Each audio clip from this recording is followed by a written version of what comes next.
하나님께서 저에게 맡기신 사역의 첫 번째는 그것이 서울역 노숙자를 섬기라는 사역입니다. 2004년 겨울에 마을버스 타고 또 전철 타고 청량리에 갔어요. 청량리에 가서 근데 아침에 그 동이 터오기 전에 노숙자들이 이렇게 많이 나와 있더라고요. 그래서 내가 컵라면 20개를 샀어요.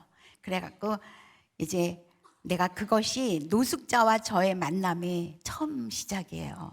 그래서 그 20개를 나눠줬어요.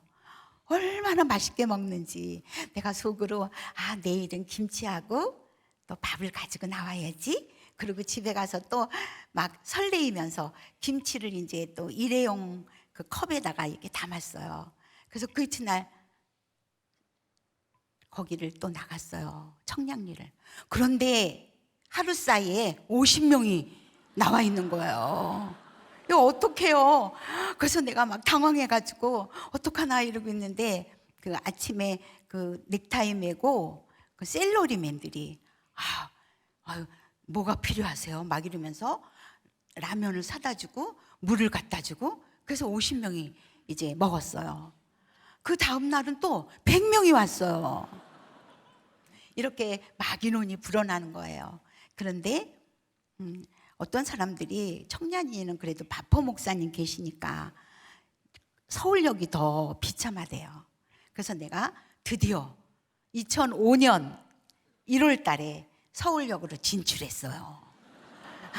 서울역에 이제는 1000명이 와요. 800명에서 1000명이 오니까 몇 사람이 나는 라면 사갖고 나갈게요. 또 나는 김치 가지고 나가고 이렇게 해가지고 그것을 줬어요. 그러다가 내가 이 사람들이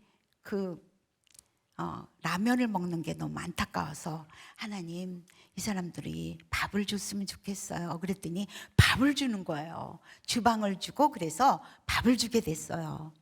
그래서 1000명 가까이를 밥을 주고 있는데 한 노숙자가 사모님 우리가 사모님한테 밥을 얻어 먹어서 너무 좋습니다. 그런데 내가 이렇게 씻을 곳이 없어요. 이래요. 노숙자들이 씻을 곳이 없대요. 그래서 그런데 그 말이 주님의 말씀으로 들리는 거예요. 하나님 노숙자 씻을 곳을 주세요. 이렇게 지금 품는 거 배웠죠? 네, 품는 거 품었어요. 그랬더니 일주일쯤 있으니까 어떤 사람이 전화를 했어요. 창녕에 사는 남혜정이라는 사람이 전화를 해가지고 사모님이 내가 그 책을 읽고 너무 은혜를 받아가지고 은행에서 적금 탄 거를 보냈대요. 1000만 원을 보냈어요. 서울역의 서부역 쪽에 중림식당이 6평짜리 많은 중림식당을 얻었어요. 얻어가지고 거기 7시서부터 밤 10시까지 아침 7시부터 밤 10시까지 하루 종일 물을 데워가지고 노숙자들을 이제 씻겼어요. 그러고 있는데 또 한 노숙자가 이래요. 사모님, 우리 노숙자들이 마음 놓고 예배 드릴 수 있게 해주세요. 이러는 거예요. 그래서 내가 이것도 어떻게 하면 되죠? 품으면 돼요. 그래서 품고 하나님, 이 노숙자들이 예배 드릴 수 있게 해주세요. 이렇게 기도하고 있는데 제가 LA를 가게 됐어요. LA 남가주 사랑의 교회에서 저를 불러서 갔는데 의전하러 나온 부목사님들 사이에 장로님이 한 분이 나오셨어요. 그래서 그 장로님이 우리 집에 오늘 하루 유하실 수 있나요? 이러는 거예요. 그래서 이제 제가 그 집을 가게 됐어요. 그 집에는 그 장로님이 아들 하나 딸 하나 이렇게 있는데 아들이 190cm나 되는데 방에서 안 나온 지가 1년 반이 됐어요. 바깥에 나가지 않는 거예요. 그러니까 방문에서 한 걸음도 안 나가고 거기에 있는 거예요. 그러면서 그 장로님이 눈물을 흘리시면서 그 아들을 좀 이렇게 낫게 할 수 있느냐고. 그래서 내가 장로님 이 사람이 우울증 또 강박 조현병 같으면 일반적인 그런 정신병 같으면 저는 못 고쳐요.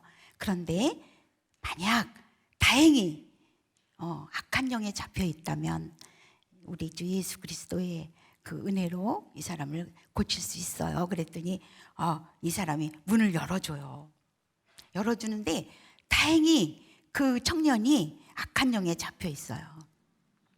그래서 그 장로님 또 권사님 딸 그렇게 저하고 막 열심히 기도를 했어요. 그랬는데 그날 나았어요. 그래가지고 내가 있는데도 주방에 나와서 밥을 먹고 그 이튿날 외출을 했어요. 그러니까 이 장로님이 너무 좋아가지고 막 어쩔 줄을 모르면서 뭐 선물을 해드릴게요 막 이러는 거예요. 그 장로님이 보름쯤 있다 한국에 나오셔서 우리 노숙자들이 씻는 곳에 와서 보더니 눈물을 흘리시는 거예요.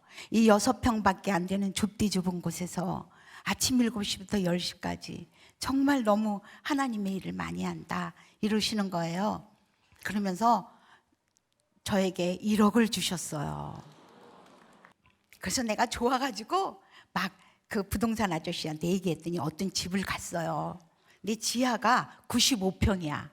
그리고 1층, 2층, 3층이 있는 집이에요. 근데 우리는 사실 지하만 임대를 얻으러 간 거잖아요. 그래서 지하만 임대를 줄 수 있나요? 그랬더니 그 사람이 우리는 돈이 필요해서 집을 팔려는 게 아니라는 거예요. 그래서 알았어요. 그리고 나오다가 그 집에 그 빨간 그 기둥이 있어요.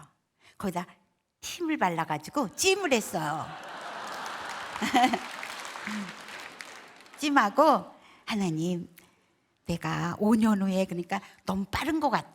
10년 후에 노숙자들을 성실히 잘 섬긴다고 하나님이 보신다면 이 집을 주세요. 지하에 노숙자들이 매일 예배드리고 1층에는 노숙자들 무료 진료를 해주고 2층과 3층에는 노숙자들이 밥만 먹어가지고는 자활이 안 되거든요. 그러니까 이 사람들을 3년을 데리고 있겠다고 3년을 데리고 있으면서 하나님의 말씀을 또 가르치고 그래서 건강한 사회인으로 건강한 가정인으로 돌려보내겠습니다. 이렇게 하고서는 그냥 사진 한번 찍고 그 다음에 왔어요. 그러다가 거기에 그 바로 밑에 빌딩이 있는데 7층짜리인데 3층을 우리가 세를 얻었어요. 그래서 막 뺑뺑 돌아가면서 샤워장을 해고 그리고 식탁을 놓게 됐어요. 9시서부터 막 찬양을 2시간을 하고 11시서부터 또 30분 동안 설교 말씀 듣고 또 모인 사람 전체가 밥을 먹어요. 그러니까 노숙자들이 막 맛있게 밥을 먹고 그러는 거예요. 근데 주인이 나를 오래요. 그래서 갔더니 왜 교회 한다더니 이렇게 노숙자가 우글거리네요. 그런데 교회는 맞아요. 전체가 다 노숙자라 그렇지 그랬더니 저보고 아유 안 된다고. 2층 뭐 다른 층들에서 전부 다 돈을 안 낸대요. 임대료를. 노숙자들 다 안 내쫓으면은 이거를 그 임대료 안 내겠다고 그런다고 나가라고 이러더라고요. 이제 돈도 다 썼고 노숙자만 잔뜩 있는데 어디로 가요? 이게 불가항력적일 때 그런데 하나님께서 나타나셨어요. 우리 중보기도 모임이 있는데 중보기도의 한 그 권사님이 내가 뭐를 후원하겠대요. 그래서 서울역에 노숙자들 밥 먹는 거 이거 할까요? 아니 조그매요 목소리가. 그래서 그럼 우리 여기 점심 먹는 거 한 50만 원이면 되는데 그랬더니 아니 이러는 거예요. 그래서 이제 그러면 마음대로 하세요. 그러고서 줬더니 우리가 그때 내가 사진 찍어 갖고 온 거 5년 후에 10년 후에 그거를 우리들의 꿈 그래가지고 내가 그걸 냈어요. 그랬더니 이 사람 뒤죽뒤죽 하더니 내가 이거를 사줄게요. 그래서 노숙자들 집이 5년 후에 10년 후에 달라고 그런 게 몇 개월 후에 그게 우리에게 왔어요. 지극히 작은 자 하나에게 한 것이 나에게 한 것이다. 네, 그래서 노숙자들과 같이 우리는 매일 지금 19년 동안 하루도 쉬지 않고 그 코로나 때에도 하루도 안 쉬고 우리가 노숙자들 밥을 집밥으로 정말 정성스럽게 해서 밥을 먹입니다. 또 하나님께서 저에게 맡기신 또 두 번째 사역은 암환우를 섬기는 사역입니다. 1988년 5월은 우리가 교회를 개척한 해였어요. 종로 5가에다가 우리 교회를 개척을 했는데 개척하고 나니까 제가 이렇게 그 매트리스 2개를 놓고 암 환자들을 제가 섬겼어요. 그랬는데 암 환자들을 왜 섬깁니까? 왜 섬깁니까? 그들이 영혼을 구원을 받기를 간절히 소원하면서 하는 거니까 기도를 많이 했어요. 그런데 어느 날 제가 막 이렇게 제 입으로 순암, 치주암, 설암, 식도암, 위암 이러면서 막 암을 얘기하는 거예요. 이게 암이 막 그러더니 그게 나중에 뇌종양에서 끝나더라고요.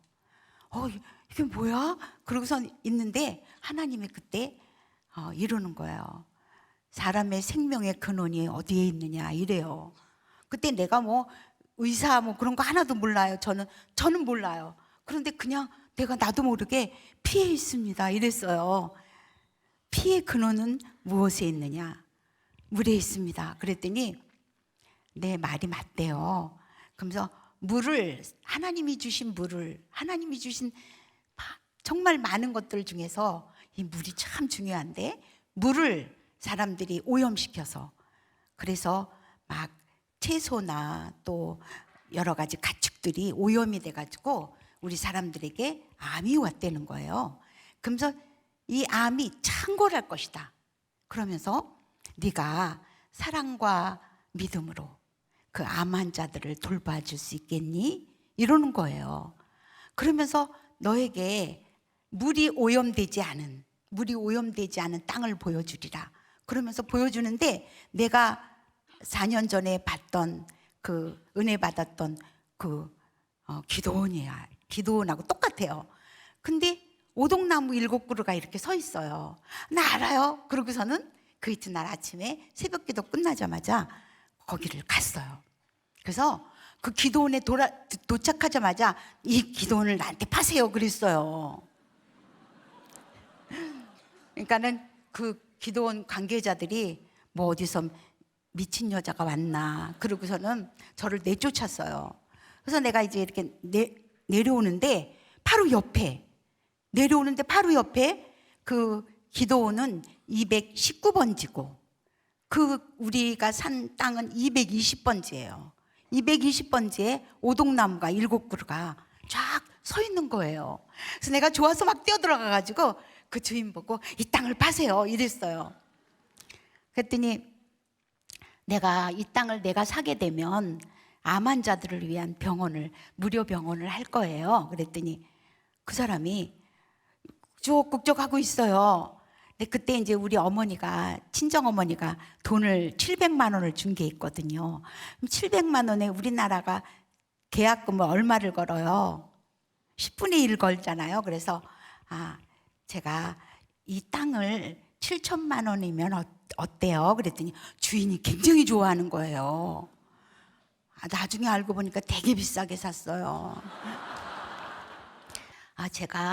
우리가 교회를 개척한 지가 얼마 안 돼서 12월 25일 우리가 시간이 없으니까 27일 날 내가 잔금을 치르겠습니다. 먹지대고 그 공인중개사도 안 왔어요. 먹지대고 둘이 이렇게 써가지고서는 내가 돈을 보낸다고 그러고서는 왔어요. 달포가 지났는데 내가 이론도 준비 못했어요. 그랬는데 나는 하나님이 나한테 명한 거니까 나는 돈을 준비할 필요가 없잖아요. 그렇죠? 그래서 나는 돈을 준비를 안 했어요. 또 내가 못했어요. 개척교회하고선 무슨 돈이 있어요? 그런데 4시 반까지 26일 날 4시 반까지 기다렸어요. 그랬는데도 아무 소식이 없어요. 어떻게 된 거지? 그러면서 이거 하나님이 보물찾기를 어디다가 감춰놨는데 내가 못 찾으니까 내가 우리 언니한테 내가 전화를 했어요. 인천에 사는 언니한테. 언니 나하고 보물찾기 하자. 그러면서 그랬더니 뭐 이래요. 그래서 내가 그 엄마가 준 돈 700만 원을 거기다 계약금으로 걸었다니까 우리 언니가 그래 그 잔금이 얼마야 이러는 거예요. 6,300만 원. 그랬더니 너 그 돈이 얼마나 큰 돈인 줄 아니? 88년도에 6,300만 원이니까 그때 아파트 하나에 3천만 원 그렇게 했어요. 그러면서 나보고 그 돈이 얼마나 큰 돈인데 그러면서 막 언니가 화가 났어요. 너 엄마가 쓰지도 않고 모아서 너 줬더니 네가 돈 날리게 생겼다고 막 그러면서 언니가 화가 났어요. 그러면서 다시는 전화하지 말라고 이러면서 끊어요. 내가 언니 보고 해달라는 거 아니고 보물찾기 하자는 건데 그러네. 그러고서 이제 1시간쯤 있었는데 언니가 전화를 했어요. 정우가 그러면서 울어요. 내가 언니가 해달라는 거 아니야 그랬더니 네가 믿는 하나님 다르고 내가 믿는 하나님 달라서 울어 이러면서 이제 나한테 그 전화를 받고 속상해서 막 두 발 뻗고 울면서 우리 정옥이 그것 좀 그런 마음 허황된 마음 좀 하나님이 좀 막아달라고 기도를 하고서는 바깥에 나가서 이제 그 저녁에 저녁 반찬을 사러 나갔는데 그 시장통에서 제가 이제 목회하기 직전에 다니던 교회에 장로님을 만났대요. 그 장로님이 저를 되게 사랑해 줬거든요. 그 장로님이 그 막내딸 막내 동생 그 목회 잘하나? 우리 언니가 지금 막 화가 나 있잖아요. 말도 말아요. 걔가 그냥 목회만 하면 얼마나 좋겠어요. 그렇게 허황된 얘기를 해서 내가 지금 속상해서 막 이러는데 그 장로님이 또 울더래요. 내가 장로님한테 안 할 말을 했네. 그러면서 정말 그래요. 장로님이 아니야 그 보물찾기 여기 있어서 울어. 그래. 아니 장로님이 위암이 걸리셔가지고 이렇게 누워있다가 너무 하나님이 그동안에 베푸신 은혜가 커서 그 치악산에 유산으로 내려오던 그것을 이제 팔아가지고 이렇게 갖고 오는 중이에요. 갖고 오면서 하나님 내가 이 돈을 쓸 시간이 없어요. 이 돈을 어떻게 써야 될지 내가 더 기회가 없어요 이러는데 우리 언니가 가르쳐 줬잖아요. 그러니까 이 사람이 번호를 가르쳐 달라고 그래서 언니가 그래 번호를 얘기해 그렇게 해가지고 그 땅이 그 보물 같은 땅이 저에게 왔어요. 우리 암은 하나님이 고치시는 거예요. 자, 암은 하나님을 만날 수 있는 좋은 자리예요. 암은 또 하나님의 특수학교에 입학하는 거예요.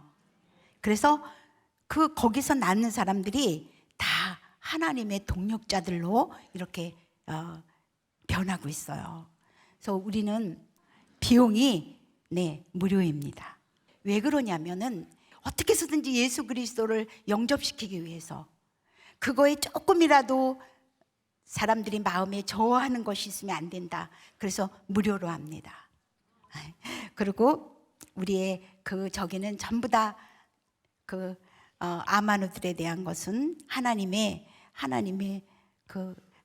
방법으로 하나님의 은혜로만 우리는 것을 다 해결합니다. 나는 너희를 치료하는 하나님이다. 나는 너희를 치료하고픈 하나님이다. 나는 너희를 치료할 수 있는 하나님이다. 이것을 믿고 우리는 끝까지 그 사람의 끝까지 우리가 기도합니다. 그 사람이 하나님의 거룩한 하나님의 동력자가 될 때까지 우리는 열심히 기도하고 나아갑니다.